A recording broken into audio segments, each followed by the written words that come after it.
On commence comme d'habitude par notre petit disclaimer pour vous dire que dans aucun cas nous ne donnons de conseils sur cette chaîne, ce sont juste des échanges entre particuliers et un petit rappel sur les produits de la boutique avec le salon MTT, Mika et Trado et Tino et puis les stratégies de Tradosor avec une petite promo ce week-end. Et on se retrouve avec nos acolytes des mousquetaires. Donc bonsoir à tous. Bonsoir Xavier, comment vas-tu? Hello à tous, bah moi ça va super comme d'hab, très content d'être ici parmi vous. Ok, salut Richard, comment vas-tu? Salut, ça va très bien. Et vous, comment tu vas? Et La, toi, comment ch- tu vas? la chaîne, ça va? La chaîne YouTube, ça Euh, part? y a pas mal d'abonnés. Les gens regardent. Je suis impressionné. Les gens regardent ma vidéo, même encore aujourd'hui, de celle que j'ai fait avant. C'est Ah, super super, sympa. super. Et salut Pierre, comment vas-tu? Salut Denis, salut Xavier, bonsoir, bonjour, bonsoir Richard. Ça Hello. va très bien. T'es Très toujours content d'être là. t'es toujours à Londres dans les bureaux d'Active Trades, d'Active Trade? Toujours, toujours. Pour l'instant en tout cas, ouais. Ok, donc on se revoit comme tous les 6 semaines, tous les 2 mois, on va dire, pour notre petit rendez-vous des mousquetaires, où on essaye de parler un peu différemment et essayer d'analyser un peu différemment tous les signes que l'on a en macro, géo et sur les marchés. Comme depuis 1 an et demi, on va commencer toujours avec le même sujet, hein, c'est l'Ukraine contre la Russie. Apparemment, les Russes avaient fait une belle avancée et les Ukrainiens sont en train de chercher un peu de partout des armes, des munitions, des chars, des avions pour une possible contre-attaque au printemps. Xavier, comment tu vois ça, toi? Tu as des éléments sur cette guerre russo-ukrainienne? Bah à l'heure actuelle c'est un petit peu ce qui ressort des dernières actus sur le conflit. Donc bon on sait que c'est très violent hein, Mhm. forcément et surtout aux alentours au niveau de la bataille de Bakhmut hein, qui est très meurtrière, qui est un point central, enfin, disons un objectif majeur pour les Russes et forcément pour les Ukrainiens qui défendent. Après bon, ce qui ressort un petit peu maintenant, c'est que ce serait quand même les Russes qui seraient un petit peu en train de prendre l'ascendant, au moins sur cette partie-là du front et Mhm. sur cette bataille en particulier. Et le fait est que on a vu un petit peu Zelensky là faire un peu une tournée en Europe pour venir un peu et prendre la Légion d'honneur à Paris et demander un petit peu d'aide à tout le monde au passage. Du coup, ce qui se passerait, alors bon après comme dit, hein, c'est des infos qui viennent de là-bas, donc est-ce que c'est vérifié ou pas, est-ce que c'est de la propagande? Enfin, voilà, c'est toujours à prendre un petit peu avec des pincettes, mais en tout cas, ce qui se dit, c'est que l'armée ukrainienne commencerait quand même un petit peu à manquer au moins de munitions sur le front. Donc voilà, ils ont déjà utilisé beaucoup d'aide extérieure, et s'il n'y Mhm. avait pas eu de l'aide extérieure, ça ferait longtemps que le pays serait tombé. Mais en ce moment, c'est un petit peu ça la problématique, c'est que l'armée ukrainienne commencerait un petit peu à manquer de munitions, disons primaires. On parle même pas vraiment de matériel, Mhm. comment dire, matériel militaire très Du- sophistiqué. des missiles air-sol On parle vraiment des solaires, hein. bases, voilà, les missiles anti-chars, même j'imagine probablement tout ce qui est cartouches, munitions de lance-roquettes, etc. Voilà pour le combat urbain, pour le combat rapproché, qui fait rage en ce moment sur le front ukrainien. D'accord, mais bon, Bakhmut, c'est le Donbass encore, hein, si je dis pas de bêtises. Il me Donc, semble que oui, hein. ouais, donc en fait, est-ce Ah que... non, À vérifier, je crois que Bakhmut c'est plus au nord, il me semble, que Je le sais pas, hein. Donbass, mais Parce, faudrait que je vérifie, je peux rapidement parce- vérifier, mais... parce qu'en Non, moi, fait, je vais regarder. parce Ouais, qu'en regarde, fait, vas-y Richard. Parce qu'en fait, le but de la Russie, c'était de prendre Bakhmout, et après, c'est là où vraiment on verra si ça va se déclencher en guerre peut-être mondiale, entre guillemets, s'ils vont plus loin.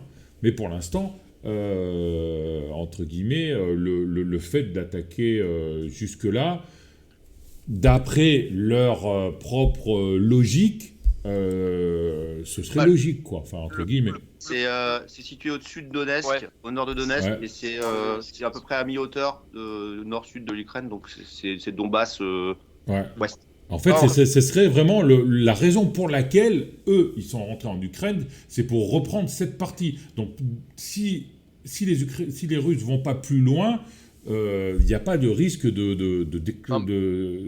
déclenchement d'un conflit mondial, quoi. Pour recontextualiser, à la base, l'objectif initial, disons, de l'attaque russe d'un point de vue purement militaire, purement stratégique, je parle pas des intérêts politiques, Ouais. géopolitiques, etc. à côté, c'était dans un premier temps d'être une attaque massive assez rapide, histoire d'essayer de prendre les Ukrainiens par surprise et de rapidement prendre Kiev. Je pense que les Russes s'étaient vus un petit peu trop beau, et moi, je le rappelle encore, je le disais déjà il y a plusieurs mois, mon ressenti par rapport à ça, c'est que les Russes ne se sont pas doutés ou ont sous-estimé comment je peux dire, le risque que les Européens arrivent à rapidement s'entendre, à rapidement tous se mettre d'accord pour aider l'Ukraine à tous les niveaux, que ce soit militaire et financier. Et du coup, ce qui a fait que les Russes n'ont pas réussi à atteindre leur objectif. Et comme je le dis, je pense qu'ils sont beaucoup, beaucoup trop beaux. Et puis après, ils se sont embourbés dans un truc et qui fait qu'aujourd'hui, ils peuvent plus perdre la phase. Donc ils s'enlisent un petit peu sur une ligne de front dans le Donbass, et je pense que maintenant le Donbass c'est un objectif, disons, secondaire à la base, mais devenu prioritaire maintenant, histoire de pas perdre la face, parce que évidemment Poutine ne peut pas dire demain bon bah j'arrête la guerre, je rentre chez moi et on fait comme si rien ne s'était passé. Voilà. Alors moi ce que j'avais compris, par contre, je suis pas d'accord avec toi, c'est que l'objectif prioritaire c'était le Donbass.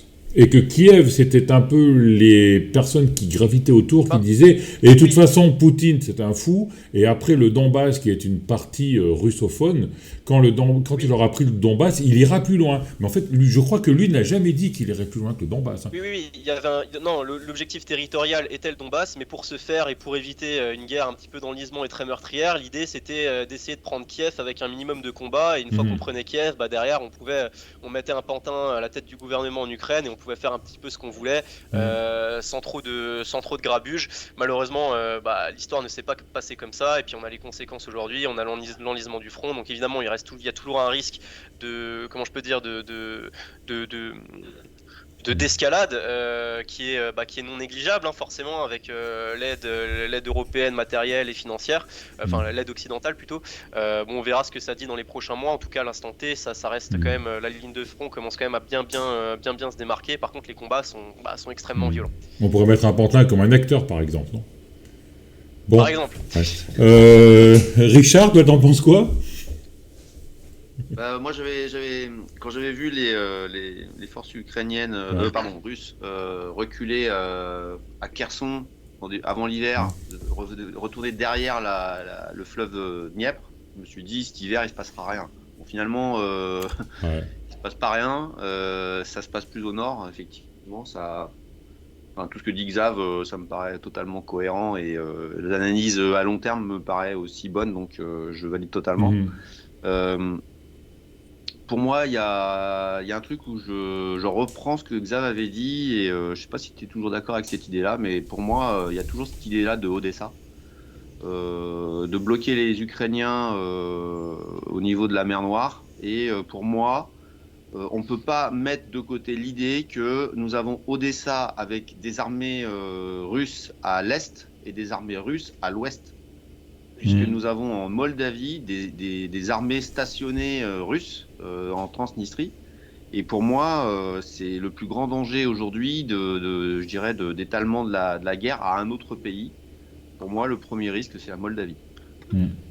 Qui n'est pas à l'OTAN, mais qui a un peu la même structure dans son pays, c'est-à-dire qu'il y a des régions très russophones, parce que du temps de l'URSS, ça veut dire qu'ils envoyaient énormément de Russes pour des raisons administratives ou je ne sais trop quoi, et ces gens-là sont restés 2-3 générations après, ils sont pas repartis en Russie quand l'Union soviétique s'est effondrée, et on a la même structuration sociétale en Moldavie.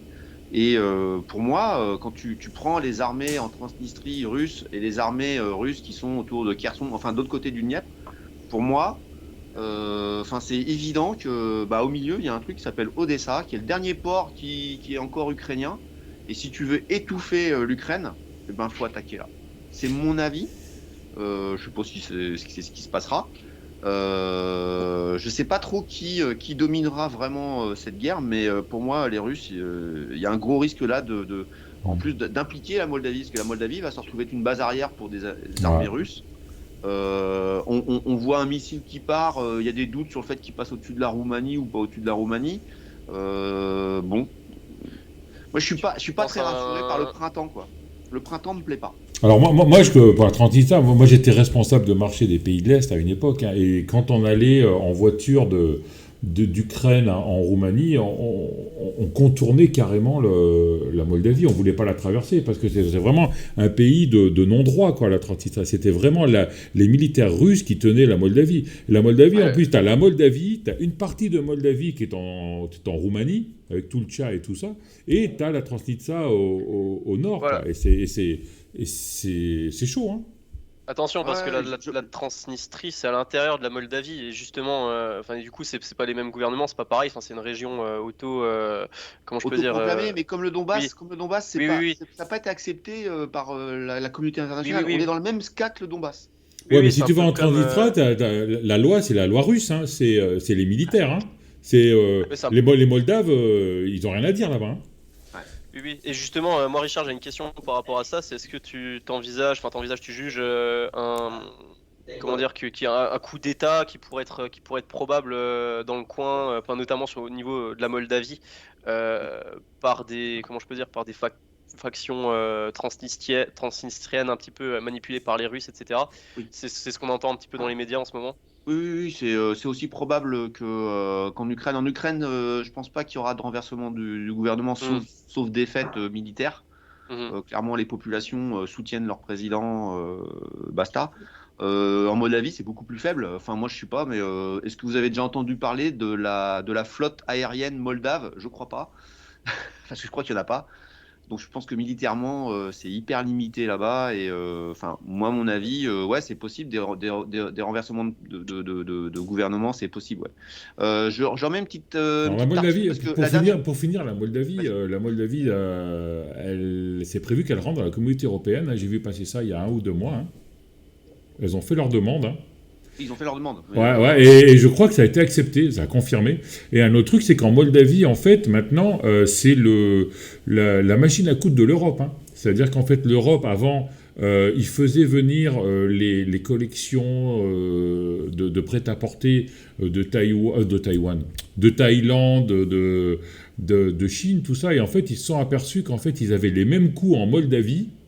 Et ils avaient des transports beaucoup, beaucoup plus rapides et beaucoup moins coûteux, et ça leur permettait de faire plus de collections. Alors les gens comme Primark, comme Zara, comme tout ça, en fait, ils font faire leurs vêtements maintenant en Moldavie. Donc au niveau économique, c'est quand même, c'est quand même intéressant important, ce sujet quoi. de la relocalisation mondiale, hein. Moi, c'est Ouais. un sujet qui sera intéressant de discuter un jour.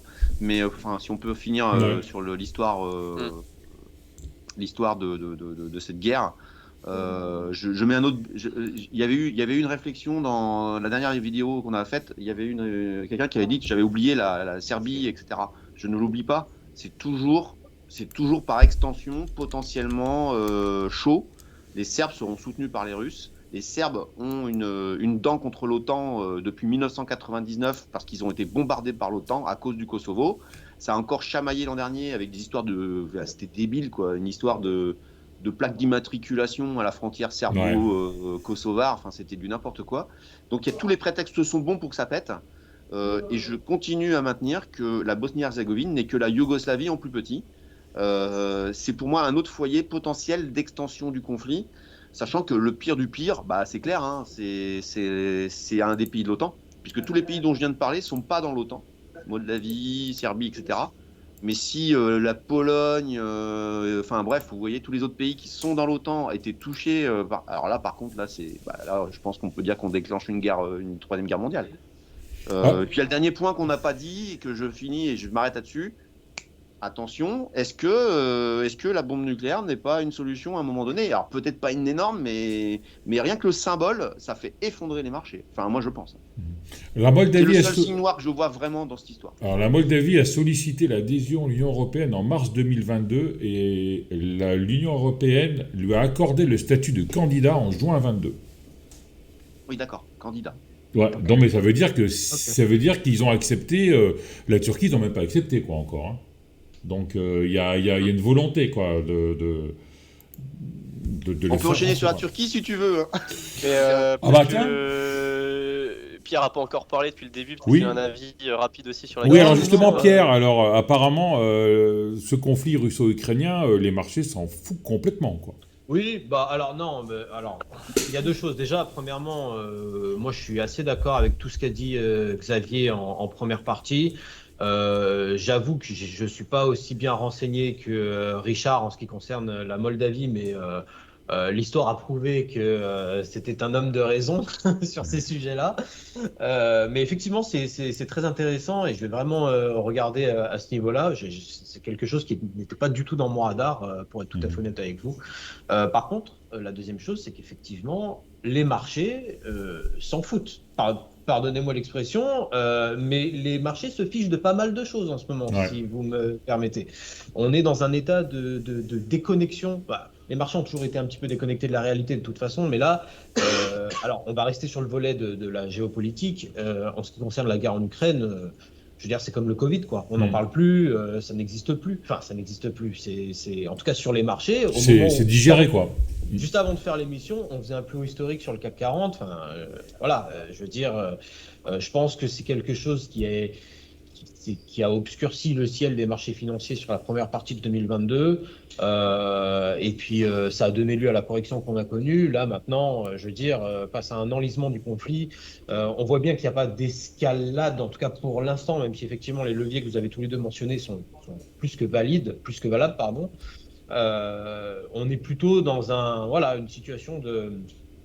On n'est plus dans la panique du début, c'est la guerre, etc. On est vraiment dans un conflit qui dure, qui s'enlise. On voit bien que les Russes campent un petit peu sur, entre guillemets, pour l'instant en tout cas, sur leur position dans l'est du pays. Il y a la Crimée, ils ont tout ce bandeau, est, en allant de la Crimée jusqu'à Lougansk. Et puis, effectivement, maintenant, il y a le risque Odessa. Si jamais les Russes venaient à couper complètement les Ukrainiens, enfin l'accès à la mer Noire pour les Ukrainiens, ça pourrait, et puis sans parler des conséquences avec une possible intervention dans un autre pays, autre que l'Ukraine, qui a une situation aussi géographique, géopolitique un peu similaire, entre guillemets, hein, avec justement cette enclave russe qu'on a au sein du pays. Ça pourrait faire grimper le conflit à un autre niveau. La menace nucléaire, même si elle plane toujours depuis le début, puisque Poutine n'arrête pas d'en parler, hein, encore récemment, il a dit qu'il ne bluffait pas, etc. Pour l'instant, elle se fait, je veux dire, c'est même pas une opinion, elle se fait pas sentir sur les marchés. Je ne crois pas du tout. Voilà, les marchés n'y croient pas. C'est quand même quelque chose qu'il ne faut pas écarter. Le conflit est toujours là. C'est pas parce que le marché est déconnecté temporairement de ce conflit-là que ce conflit-là ne peut pas revenir comme un moteur de marché dominant sur la scène des marchés financiers. Là, pour l'instant, les marchés financiers sont focus sur la réouverture de la Chine. Même les taux d'intérêt qui montent, ça ne fait plus peur au marché. Donc voilà, on est dans une phase peut-être que on parlait un petit peu. Juste avant, Denis, d'euphorie entre guillemets. J'ai des choses à dire à ce sujet-là quand on parlera de la macro-éco. Mais pour l'instant, je ne sais pas ce que vous en pensez, hein, messieurs, mais ce conflit en Ukraine, autant vous le surveillez comme des professionnels, autant le marché, pour l'instant, ne le subit pas. Il faut se souvenir qu'on a décroché début 2022, c'était avant le conflit. Hein. C'est-à-dire que le conflit n'a pas été le catalyseur du décrochage du début de la consolidation en 2022, mais ça a été un accélérateur surtout en Europe. Hein. C'est pour ça qu'on voit bien qu'en Europe, on a fait une grosse première jambe de baisse et une deuxième, on a fait presque un double bottom, tandis qu'aux États-Unis, on a fait une petite première jambe de baisse et une grosse deuxième jambe de baisse. C'était pas le catalyseur, hein, la guerre. Hein. C'était l'accélérateur. Je pense que, alors, c'est vrai surtout pour les marchés américains. Par contre, il y a quand même eu des décotes sur les marchés européens à ce moment-là. Il y avait des craintes par rapport aux crises énergétiques avec l'Allemagne, etc. D'ailleurs, on a pu regarder, hein, le DAX s'est pas du tout comporté de la même façon que le CAC 40. Enfin, il y a eu des grosses décorrélations entre les deux indices qui pourtant d'habitude sont très corrélés. Et c'est vrai que je pense que ce levier-là a eu plus de poids sur les marchés européens qu'américains, même si effectivement, et ça d'ailleurs c'est quelque chose qu'on pourrait évoquer un peu plus loin dans la session d'aujourd'hui, l'Europe, les États-Unis, bien qu'économiquement différents, sont très corrélés. Généralement, quand ça décroche aux États-Unis, il y a des impacts sur les indices européens, etc. C'est plus, on a l'impression que vraiment concernant le marché action, les Américains dirigent. C'est Wall Street, hein, de toute façon, qui mène la danse sur les marchés actions. Sur le Forex, c'est Londres, on en avait déjà parlé. Et je pense qu'effectivement, les trois indices, les trois plus gros indices américains et les trois plus gros indices européens sont extrêmement corrélés entre eux. Ah bah justement, Maintenant, depuis 3 semaines, je vais pas être d'accord avec toi parce que depuis mais 3 semaines, le CAC monte tout seul. Hein.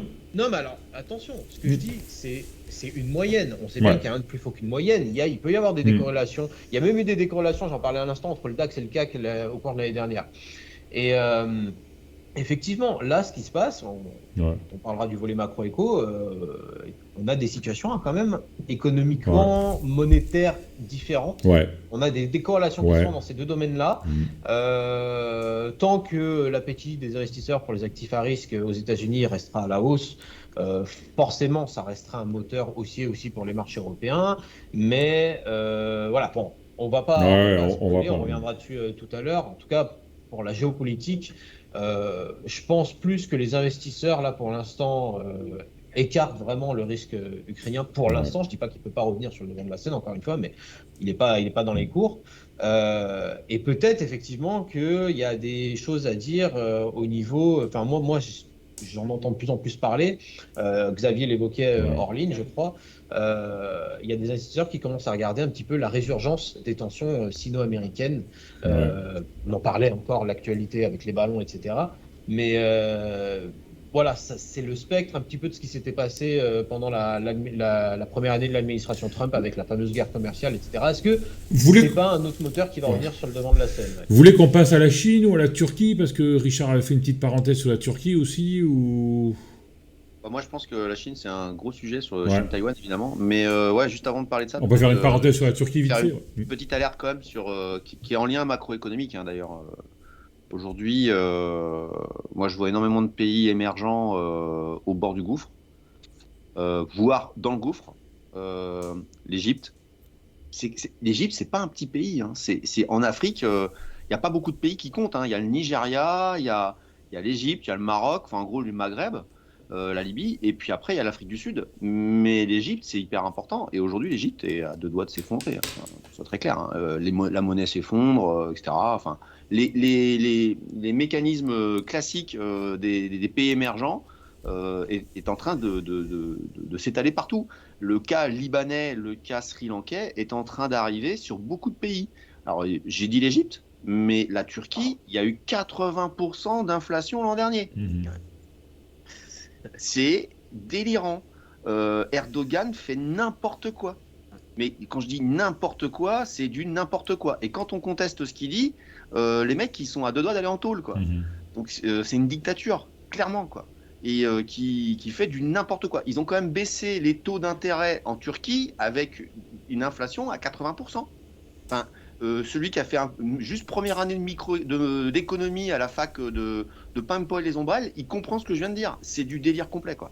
Et aujourd'hui, la Turquie, ils peuvent plus payer les matières premières dont ils ont besoin à l'extérieur parce qu'il faut tout payer en dollars. Il faut bien comprendre que quand vous avez une inflation forte, vous avez votre monnaie qui s'effondre par rapport au dollar. Donc vous avez besoin d'énormément de votre monnaie personnelle pour pouvoir acheter ne serait-ce qu'un dollar, puisque le dollar, il est la monnaie d'échange partout. Donc aujourd'hui, la force du dollar, je vous le dis quand même au passage, et la force de l'euro, je peux surprendre les gens, mais la force de l'euro par rapport à toutes ces monnaies émergentes fait qu'on a plein de pays qui sont borderline. Donc moi, je pense alors il y a plein de petits pays, il n'y aura pas d'impact. Sri Lanka, sincèrement, ça ne posera pas de problème. Mais des pays comme l'Égypte, la Turquie, et je dois en oublier, j'en oublie, non, j'ose pas les citer, mais le pire pays en Europe aujourd'hui, pour moi, c'est l'Italie, mais il y en a un deuxième dont on ne parle plus du tout, et pourtant c'est encore le pays le plus risqué en Europe, notre Union européenne, c'est la Grèce. La Grèce, rien n'est résolu. Rien n'est résolu. On a sauvé les meubles, mais rien n'est résolu. Donc pour moi, le risque dollar qui impacte les économies, c'est quelque chose de grave. Alors, je vous épargne l'Argentine, enfin bref, c'est partout, quoi. Le seul pays émergent qui s'en sort, pour moi, assez correctement. Il y a l'Inde qui quand même qui est en train d'exploser de partout. C'est le Brésil, mais avec Lula qui vient d'arriver au pouvoir, commence à être douteux, quoi. Donc moi je dis comme ça, attention à l'effet domino, personne n'en parle. Pour moi l'effet domino est potentiel, est toujours possible, et c'est pour moi en macroéconomie c'est le plus grand risque qui existe. Voilà, c'est pas vraiment de la géopolitique, on est plutôt en macro, mais les révoltes, tu parlais, Denis, la dernière fois tu parlais de révolte. De révoltes populaires. Pour moi, les révoltes populaires seront plutôt dans ces pays-là, quoi. Et on a déjà eu un printemps arabe, hein. C'est pas interdit qu'il y en ait un deuxième, à mon avis. Après, on peut parler de la Chine, mais si vous voulez parler de ce que je viens de dire, il n'y a pas de souci, quoi. Ouais, bon, la Grèce, pour moi, de toute façon, c'est sûr que c'est pas réglé, mais la Grèce, ça compte pas en Europe, hein, je suis désolé. Enfin, c'est tellement insignifiant, c'est le laboratoire. Hein. Oui, enfin, mais l'Italie, ouais, c'est vrai que mais l'Italie, ça fait tellement longtemps qu'on en parle de l'Italie qui est potentiellement l'Italie, ouais. et que il y a rien qui se passe, quoi. Je sais pas. Oui. Mais c'est la définition même de la rupture, c'est-à-dire que tu tires sur un élastique, l'élastique il se tend, et tu acceptes, et puis un jour, pomme, il pète. Il va péter à cause de quoi, on sait pas. Et c'est comme ça que le marché s'est effondré en 2020. C'est pas à cause du Covid, hein. C'est parce qu'on a fermé la Lombardie et que la Lombardie tient le pays, elle tient l'Italie. Et on s'est dit, mais si la Lombardie s'arrête, l'Italie s'effondre. L'Italie s'effondre, l'Europe s'effondre. C'est comme ça qu'il y a eu le krach boursier. Et c'est la réaction macroéconomique qui a été la première qui a motivé l'effondrement des marchés. Ça n'a pas eu lieu parce que les banques centrales ont fait ce qu'on connaît, etc. Mais tu sais, on a peut-être repoussé ça et c'est la richesse. C'est mon avis, hein, voilà. Faut rester très vigilant sur l'effet domino sur les émergents. Ouais. C'est mon avis. Ouais, je suis assez d'accord. Moi, en plus, vous connaissez déjà mon positionnement sur les banquiers centraux. C'est quand même, ce sont des institutions qui sont le dénominateur commun de pas mal de choses, de discussions, hein, finalement.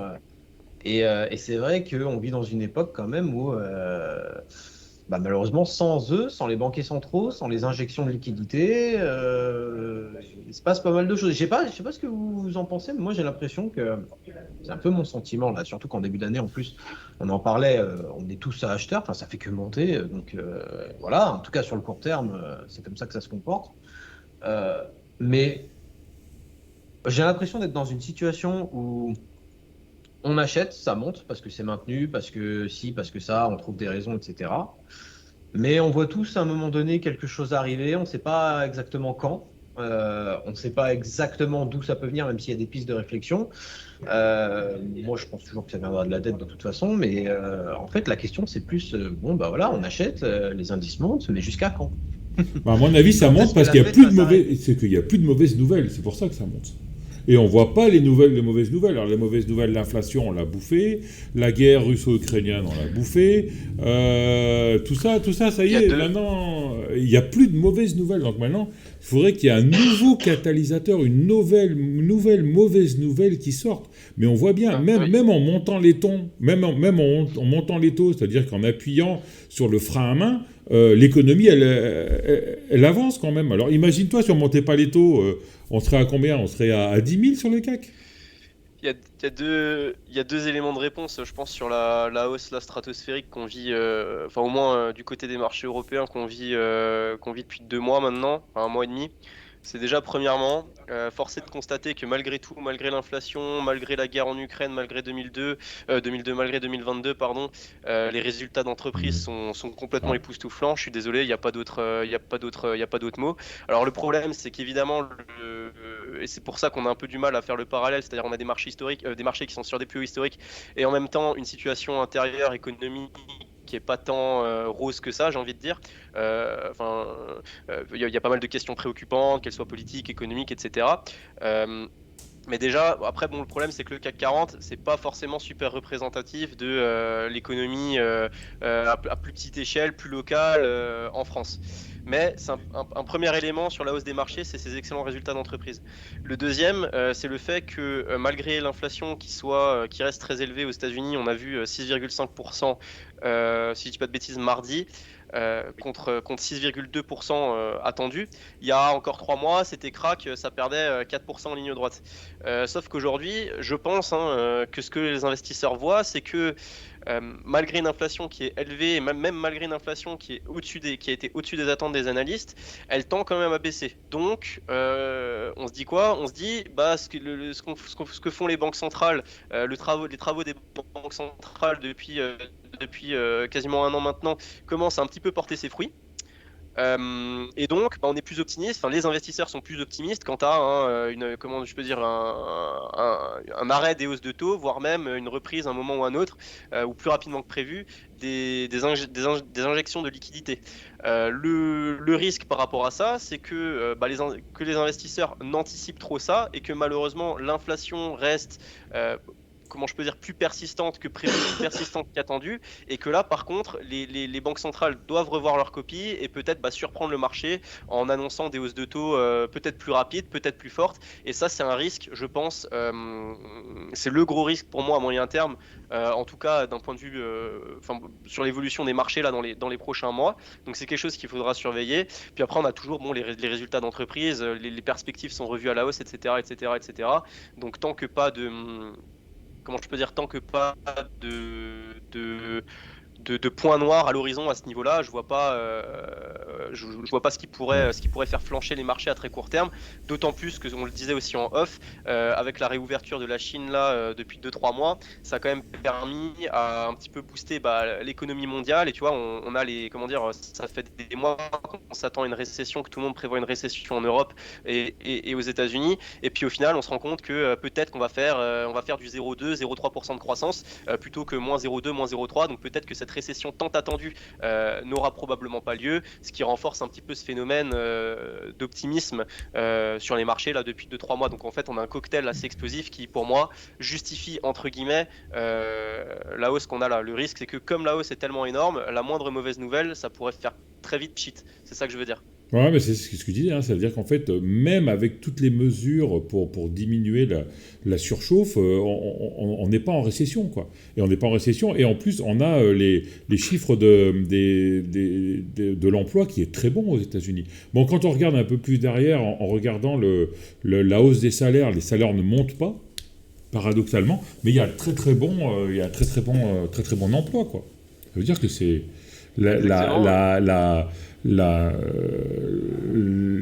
est en très bonne santé. Les sociétés sont en très très bonne santé. Bon.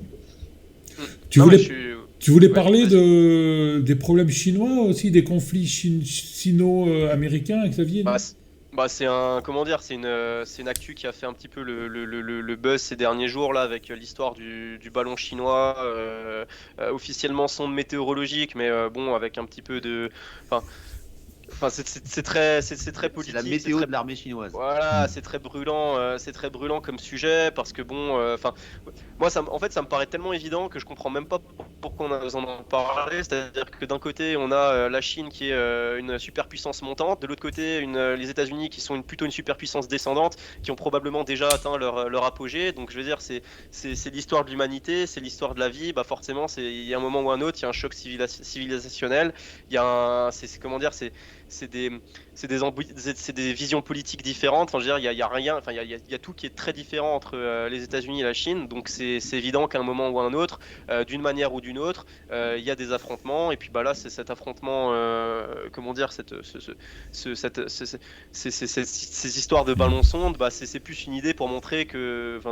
C'est plus les États-Unis. Enfin, les Chinois qui vont un petit peu embêter les États-Unis, tester un petit peu les États-Unis, et puis les États-Unis qui répondent en abattant le ballon et en montrant, attention, on est quand même là, voilà, faut pas trop nous chercher, patati patata. Est-ce que c'est pas un prétexte pour quelque chose aussi? Parce qu'il y a Trudeau aussi qui a abattu un ballon.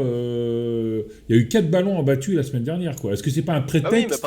C'est pas un prétexte pour préparer quelque chose, pour dire maintenant ils ont fait ça, donc on repart en guerre, une guerre trumpienne, comme on dirait. Mais non, mais parce que ça, comment je peux dire, ça maintient l'intérêt. C'est-à-dire que maintenant, les Chinois ils ont vu qu'ils arrivent à faire parler d'eux, donc ils envoient d'autres ballons sondes, et les Américains et les Canadiens ils vont continuer de les descendre, et puis on entretient un petit peu ce rapport. Puis si on parle de ça, on parle pas d'autre chose, donc je pense que ça arrange peut-être tout le monde, et puis c'est surtout pour entretenir un petit peu comment je peux dire, ce rapport de force très mondial entre d'un côté l'Occident, de l'autre côté la Chine et d'autres, un conglomérat de pays alliés.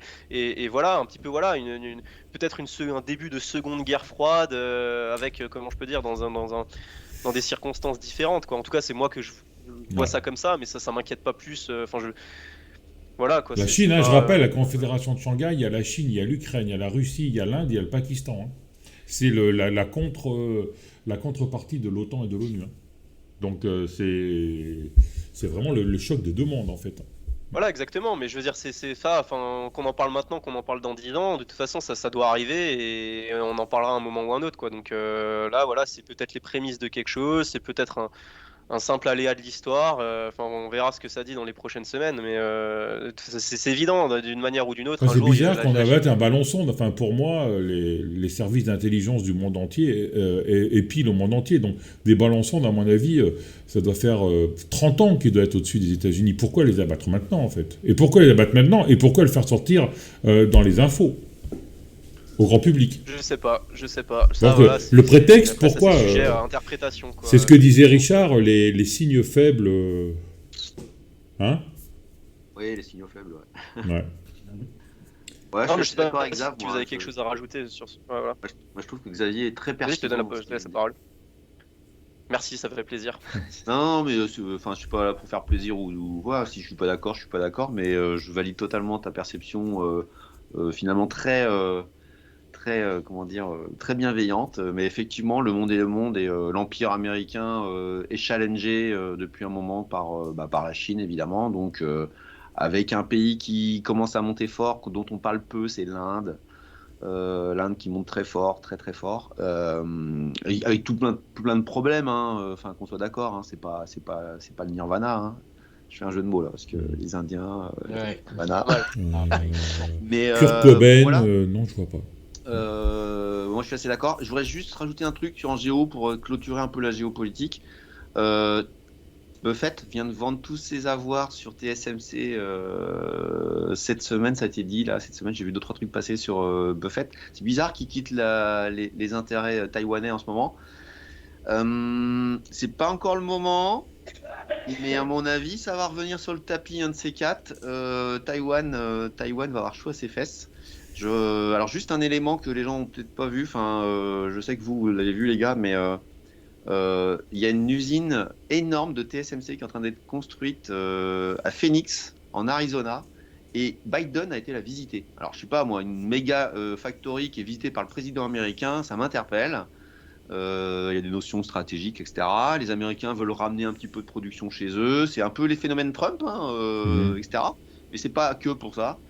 On veut garantir quand même des flux d'approvisionnement sur certains sujets sur le territoire américain pour les gros que nous connaissons, hein, les grandes entreprises.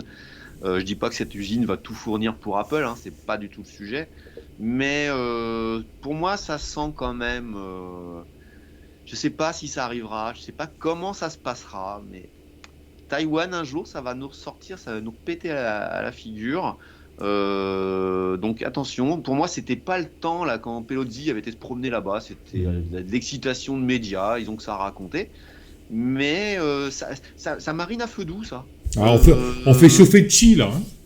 Pardon ? On fait chauffer de chi là. Ouais, et ça reviendra. Ça reviendra et peut-être beaucoup plus sérieusement que ce qu'on en a eu pour l'instant. Donc voilà, moi je trouve que les Chinois, et ça rejoint un peu ce que Xav dit, hein, chacun bouge ses pions, le monde est un échiquier, et chacun bouge ses petits pions à droite à gauche. L'Ukraine est un pion comme un autre de l'échiquier. Et pour moi, Taïwan, ça reste important. Ça perturbera les marchés. Ce que je veux dire, tout ce qu'on raconte, si les gars vous êtes d'accord avec moi, je vous invite à étayer le truc, mais c'est pas des choses qui vont faire bouger un marché à l'instant T. Mais s'il se passe quelque chose, on sait ce qu'on a à faire. C'est ce côté surprise. Ah merde, Taïwan, machin, qu'est-ce qui se passe ? Ben, il va y avoir un flash crash. Et qui peut aller. La bombe nucléaire en Ukraine, flash crash aussi, quoi. Finalement, on se rendra compte que c'est une bombinette, on se rendra compte que ça. Mais ça peut être des moments où, qu'est-ce que je fais ? J'ai peur, machin, je panique pas, je garde pas. Covid, et voilà. C'est-à-dire qu'il faut bien prendre la géo comme étant quelque chose qui est un outil de la caisse à outils qui permet de faire un arbitrage, de dire tiens, bah, je vends tout, je reprends plus bas, voilà. Essayer d'analyser, est-ce que le marché va avoir des conséquences à subir de ça. Les batailles, comme on dit en Ukraine, bah, c'est une guerre. Ça fera rien au marché, c'est fini, on n'en parle plus. Par contre, des éléments supplémentaires, style une bombe nucléaire, style un nouveau pays qui rentre dans le conflit, ça peut faire bouger les marchés. Est-ce que c'est fondamentalement une catastrophe de voir la Moldavie rentrer? Bof. Mais ça va bouger un peu négativement, puis on va vite se reprendre. Et c'est ça qui est intéressant, c'est qu'à travers des événements mondiaux, d'interpréter les choses, de dire est-ce que ça va bouger mon portefeuille de manière violente. C'est ça qu'il faut apprendre à travers la géopolitique. Et c'est comme ça que, moi je répète toujours la même histoire sur le Covid. La vérité économique, c'était pas le Covid en lui-même. C'était d'abord la Lombardie qui fermait parce que l'Italie risquait de s'effondrer et qu'on remettait en cause la survie de l'Europe. Et ça, c'est pas dit dans les médias classiques. Arrêtez de regarder TF1. Enfin, je pense qu'on va tous être d'accord là-dessus. Mais TF1, France 2, faut arrêter, quoi. C'est pas eux qui vont vous donner les clés de réussite. Je vois encore trop de gens me dire Macron va parler. Est-ce que tu penses que les marchés vont baisser? Je reçois des messages comme ça encore aujourd'hui.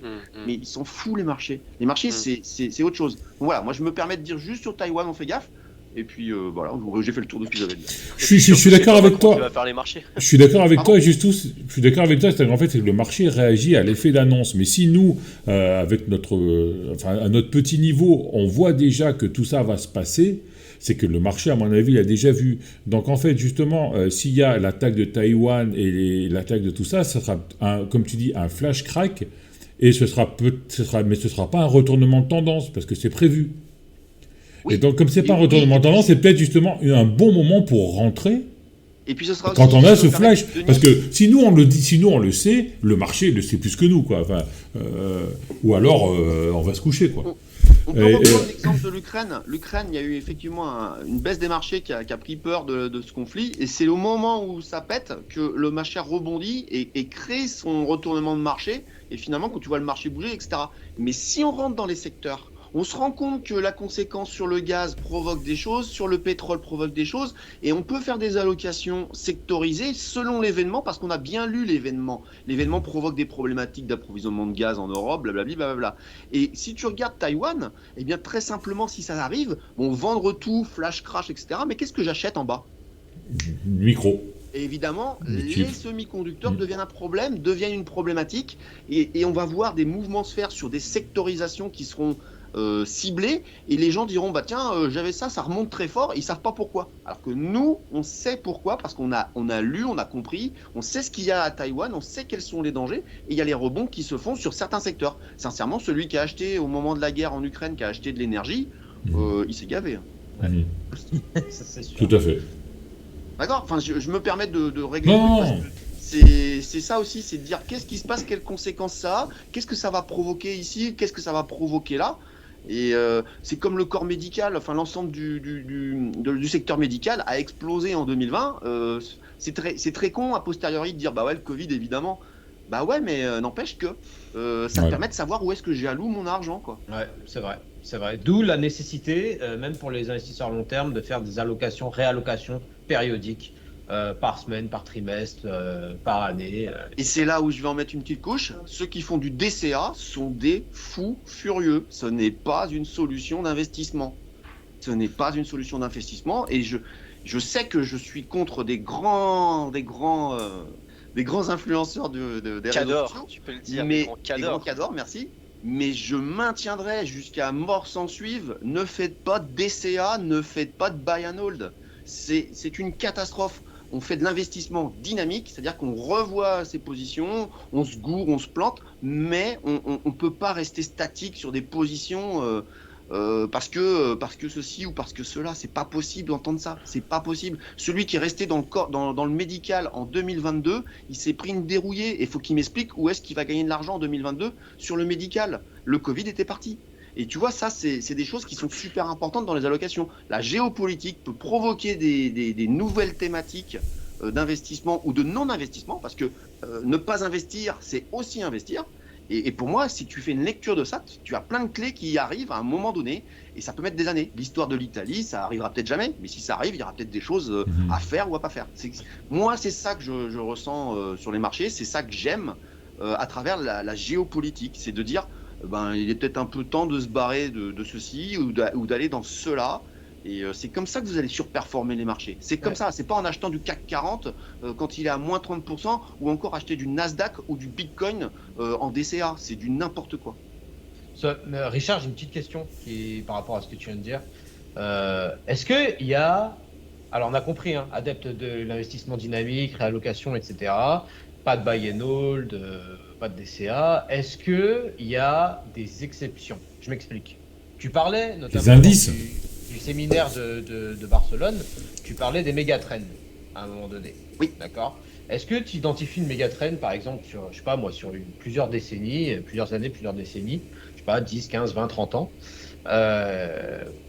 admettons, je lance un exemple, hein, on parle des techs. Souvent, on a tendance à dire que ça peut être potentiellement un méga trend parce qu'il y a plein de choses qui se développent et que l'économie se digitalise de plus en plus et qu'on aura de plus en plus de services tech, etc., etc. Dans tous les domaines, hein, pharmaceutique, armée, aviation, communication, etc., etc.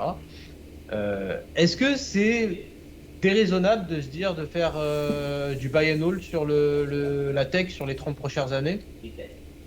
Pour moi, faut pas le faire. De toute D'accord. manière, à quoi qu'il arrive. Je vais te reprendre le cas du crack du Covid. Tu as des actions effectivement dans un méga trend.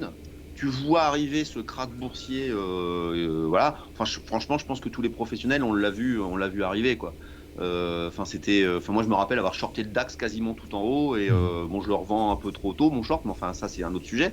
Mais enfin, on l'avait tous vu. Sincèrement, globalement. Quand on est tous confinés, on rachète les mêmes actions, le même portefeuille dont on croit dans un futur, blablabli, blablabla.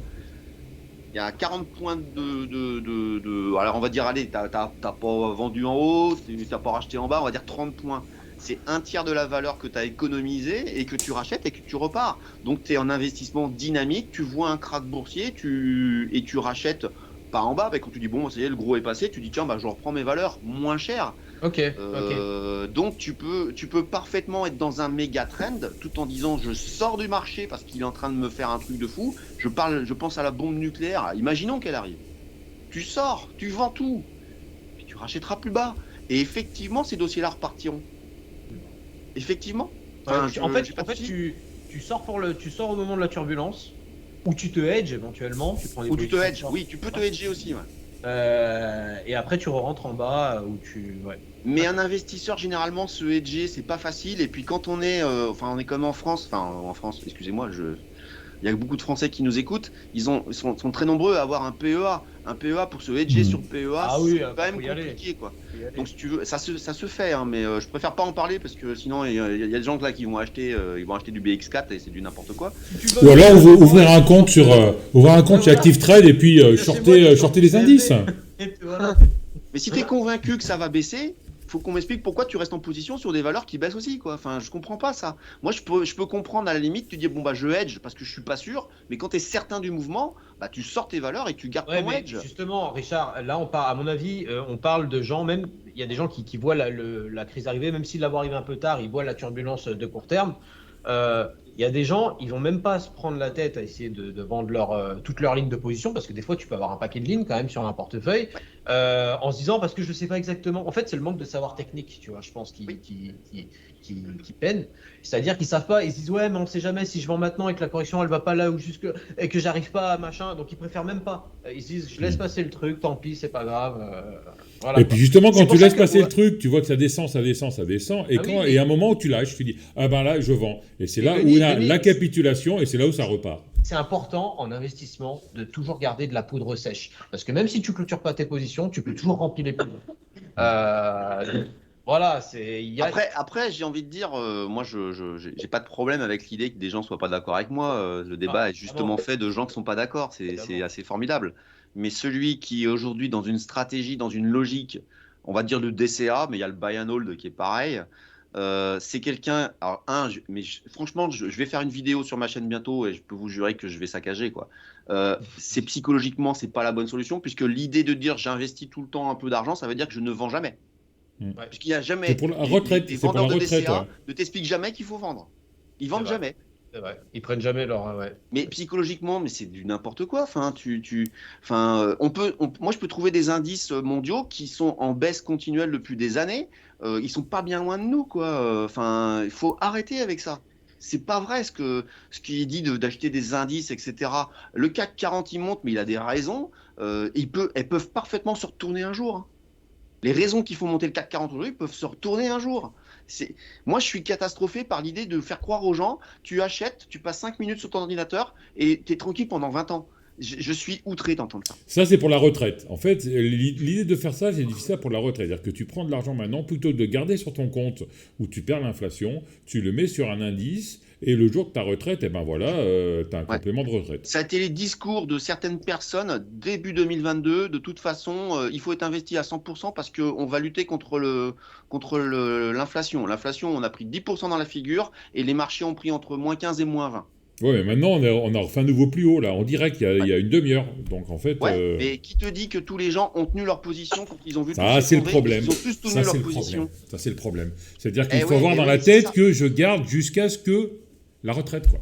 Pour 10, 20 ou 30 ans. Parce que de toute façon, le CAC 40, c'est les 40 meilleures actions. Normalement, le CAC 40, c'est les 40 meilleures entreprises françaises. Plus grosse capitalisation. Plus grosse capitalisation. Mais tous les 2-3 ans, on en sort 2, on en rentre 2, hein. Bah, c'est un peu comme la Liga. Hein, donc, normalement, t'as celle qui performe le plus. Hein. Donc, normalement, ça ne devrait pas descendre. Si on gardait toujours les mêmes, on pourrait encore en discuter. Mais là, le fait que, comme tu dis, il y a des relégations et puis il y a des montées en première division, normalement, je ne parlais pas de football à un Angevin, s'il vous plaît. Ouais. Pardon. C'est une insulte. Ah, mais bon, ouais. Ça, après, c'est des façons... Moi, je comprends qu'on veuille faire de l'investissement long terme, et puis c'est même bien de à la fois se diversifier sur les actifs, mais sur les horizons de temps, c'est important, voilà. Mais je dois avouer que je suis assez d'accord avec Richard, c'est bien s'il y a moyen en tout cas de rester alerte sur le court terme et pouvoir soit se couvrir, soit maximiser le rendement de son portefeuille en procédant à des réallocations, etc. Ouais, mais là, on parle déjà de spécialistes, d'un mec qui suit la bourse et tout ça, mais un gars qui dit, je gagne 200 € de plus tous les mois, qu'est-ce que je fais ? Je le mets sur le livret A ou je prends un DCA ? Moi, je pense qu'on prend un DCA sur un 10, quoi. C'est pas les marchés financiers, c'est pas du fixed income, c'est pas, je veux dire, t'es pas sur un compte épargne. C'est par définition, les actions sont des marchés à risqués. On n'est pas sur des obligues, on n'est pas sur... Voilà, donc dès qu'il y a du risque, il faut quand même regarder. Tu peux pas te dire, je mets mon pognon là, et je comprends les gens qui le font. Par exemple, les gens qui se disent, je crois en Apple. Apple, par exemple, résiste bien mieux au reste des techs aux États-Unis parce qu'ils ont moins recruté pendant la période Covid, ils ont moins fait les fous avec leurs investissements, pas comme le metaverse de Facebook, etc. Tu as tes raisons. Tu dis, je crois en Apple, je pense que dans 30 ans, Apple sera plus haut qu'aujourd'hui. C'est un pari, c'est comme une option, mais à très long terme.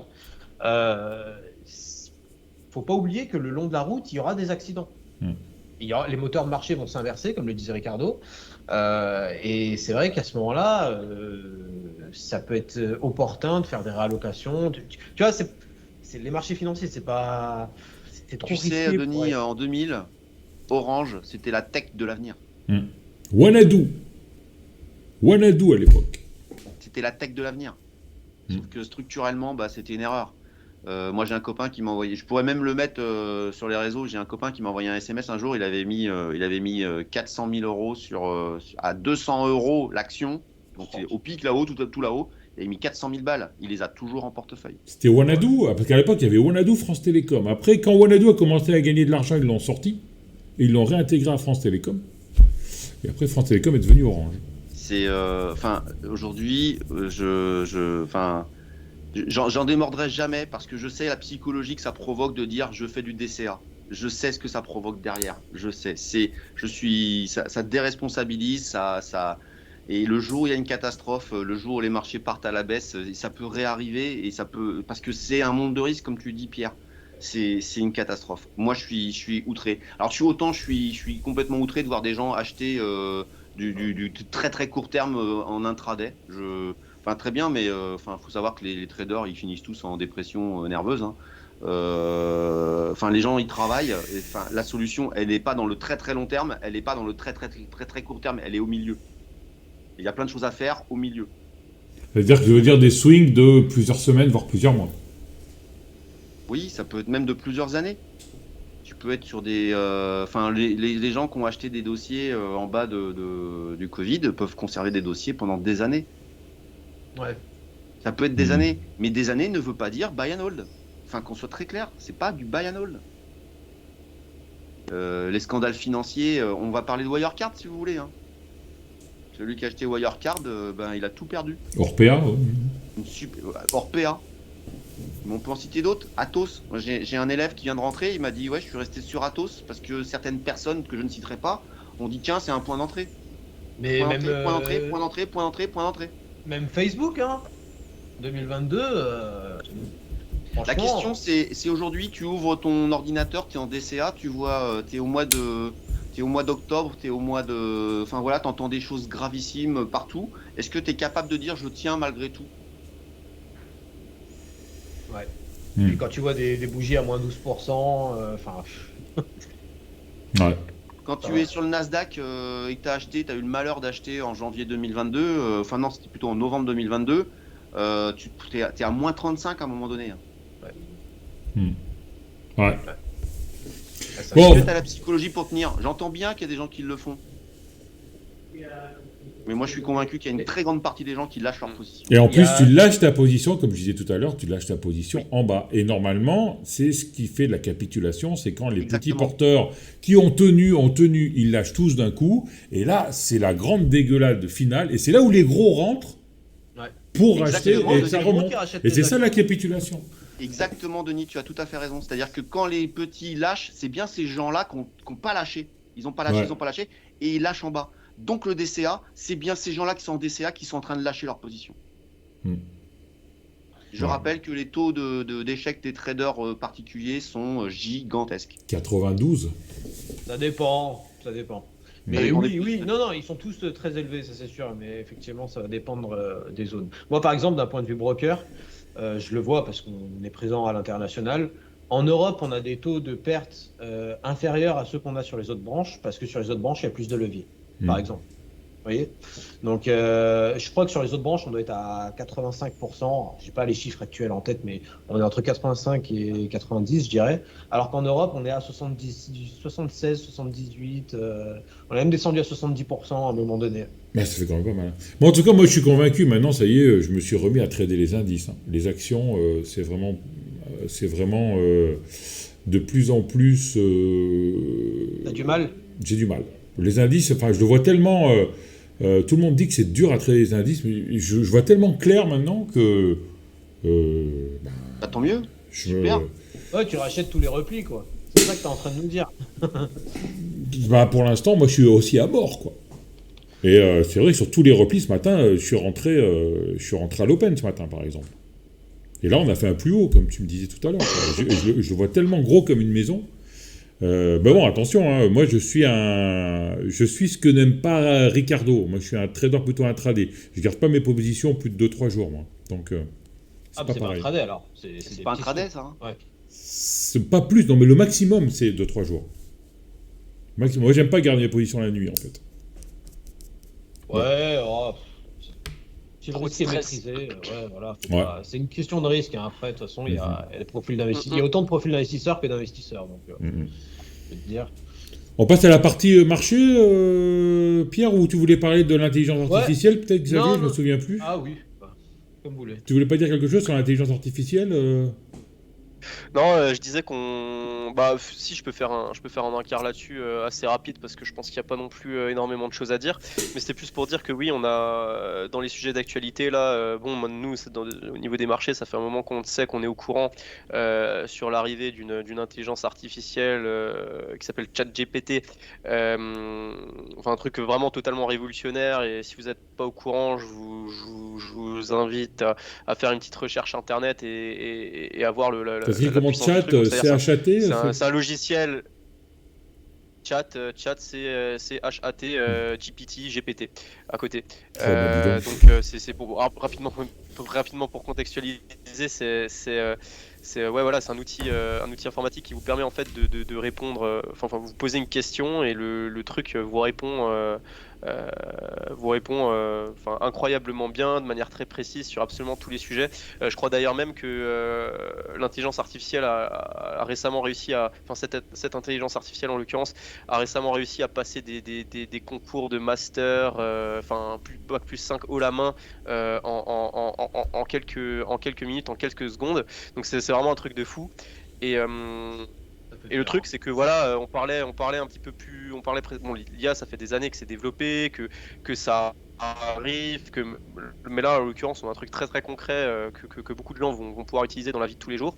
Mais ce que je voulais dire juste rapidement par rapport à ça, c'est que pourquoi je pense que c'est un sujet majeur, c'est parce que un peu plus tôt dans l'émission, on parlait de méga tendances sur des années, des sujets, etc.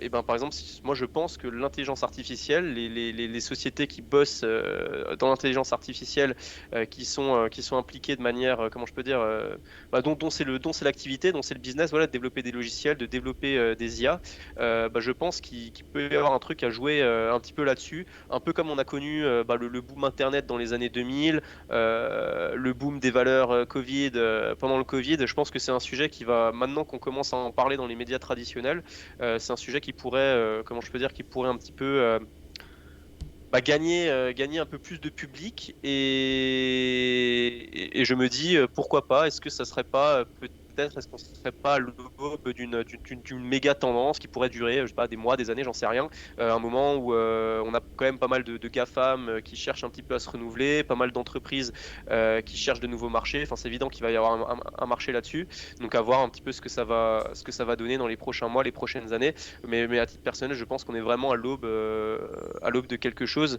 d'assez révolutionnaire sur ce sujet-là, même si ça fait des années que c'est utilisé dans plein d'endroits différents. Je pense que là, on va peut-être connaître une montée en puissance assez importante. J'avais vu une ETF, intelligence artificielle, il y a un an et demi. Par contre, il y avait n'importe quoi dedans.